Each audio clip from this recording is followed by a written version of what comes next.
ہمارے برادر عزیز مولانا مفتی سلمان اظہری صاحب کی گرفتاری کا ہے۔ جتنے سخت الفاظ میں اس کی مذمت کی جائے وہ کم ہے۔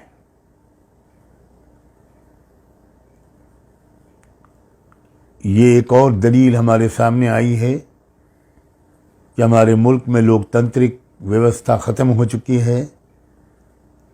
آزادی رائے، اظہار خیال کی آزادی، freedom of thought, freedom of expression, یہ سب ختم ہو چکا ہے۔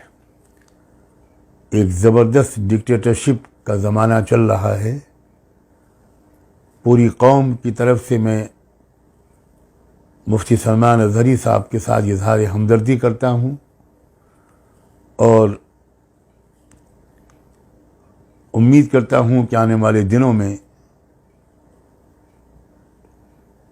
پورے ملک کو اور تمام مظلوم طبقات کو ان سے اور ان جیسے لوگوں سے مزید رہنمائی حاصل ہوگی۔ یہ ایک امتحان اور ایک آزمائش ہے جس میں اس وقت وہ مبتلا ہیں۔ ہم سب دل و جان سے دعا گو ہیں کہ اللہ تعالیٰ جلد از جلد ان کی رہائی مقدر فرمائے اور باعزت طور پر وہ تمام الزامات سے بری ہوں۔ یہ بات بھی ان کی بہت قابل قدر ہے کہ انہوں نے اپنی گرفتاری کے موقع پر پولیس اسٹیشن کے پاس جمع ہونے والے مجمع کو خود سنبھالا اور اس سے گزارش کی کہ وہ لا اینڈ آرڈر کا مسئلہ نہ کھڑا ہونے دیں، اور اس کے بعد عوام وہاں سے منتشر ہوئے۔ صاف ظاہر ہے کہ کون ہے جو لا اینڈ آرڈر کو بگاڑ رہا ہے اور کون ہے جو لا اینڈ آرڈر کی حفاظت کی کوششیں کر رہا ہے۔ دوسرا وہ واقعہ جس پر میں اظہار خیال کرنا چاہتا ہوں وہ مفتی سلمان، ان کو اے ٹی ایس والوں نے پکڑ لیا۔ گجرات میں ان کا پروگرام تھا، ٹویٹر پہ دیکھا کہ آپ نے اپنے اشعار کے اندر، آپ نے اپنے جملے کے اندر میں کتوں سے تعبیر کیا، کسی کا کتوں سے شاید ان کا نام لیا گیا ہے، تو ان کو اے ٹی ایس والوں نے پکڑ لیا کہ آپ بھڑکا رہے ہیں، آپ نے کس کا اپمان کیا ہے؟ سوال جواب ہو رہا ہے۔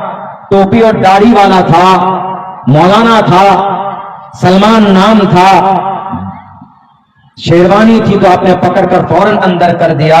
وہیں پر راجا سنگھ تو بہت بھوکتا ہے، وہ تو کتے ہی کی طرح بھوکتا ہے، اس کو نہیں پکڑا جاتا۔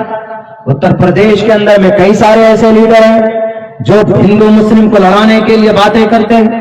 سوشل میڈیا میں سینکڑوں ویڈیوز موجود ہیں، آپ دیکھیں گے تو آپ کو پتا چلے گا کہ بیاناب شناب مائنورٹیز کے خلاف گالی بکتے ہیں۔ کسی کو اے ٹی ایس والوں نے پکڑ کر اندر نہیں کیا۔ ہم لڑتے رہے آپس میں، اے مسلم، ارے جب کافر اور مشرک آپ کو مسلمان سمجھتے ہیں تو بھارت کا، پوری دنیا کا مسلمان اپنے آپ کو مسلمان کیوں نہیں مانتا؟ ایک دوسرے کی مدد میں کیوں نہیں کھڑا ہوتا؟ سوال کرنا چاہیے گجرات اے ٹی ایس سے کہ مفتی صاحب نے اگر کتوں سے تعبیر کی ہے تو کوئی غلط نہیں کی، اس لیے کہ بیٹیوں کی عزت کو لوٹتے ہیں۔ 17 بیٹیوں کی عزت لوٹ کر ان کے کنکال ملتا ہے یہاں مظفر پور بہار کے اندر۔ معصوم بچی جاتی ہے پڑھنے کے لیے، ان کے اوپر پیٹرول ڈال کر جلا دیا جاتا ہے، تو یہ کتا نہیں ہے تو کیا ہے؟ یہ کتوں جیسی صفت ہے۔ اگر انہوں نے بولا ہے کسی کو تو غلط نہیں بولا ہے۔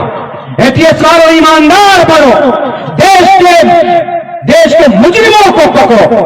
آپ کی ہتھکڑی وجے مالیا کے ہاتھ میں نہیں لگتی، آپ کی ہتھکڑی میہول چوکسی کے ہاتھ میں نہیں لگتی، آپ کی ہتھکڑی اور دوسرے بال مکناچاریہ کے ہاتھ میں نہیں لگتی جو دیش کے قانون اور سنویدھان کے خلاف بولتے۔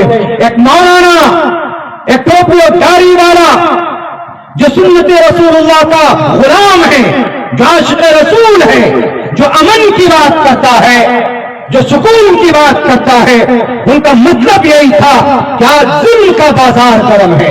آج ہر طرف دیکھو تو جانوروں کے بالمقابل انسانوں کی کوئی قیمت نہیں رہ گئی ہے۔ جانوروں کو پوجتے ہیں لوگ، عبادت کرتے ہیں، اور انسانوں کو لوگ مارتے ہیں تلواروں سے.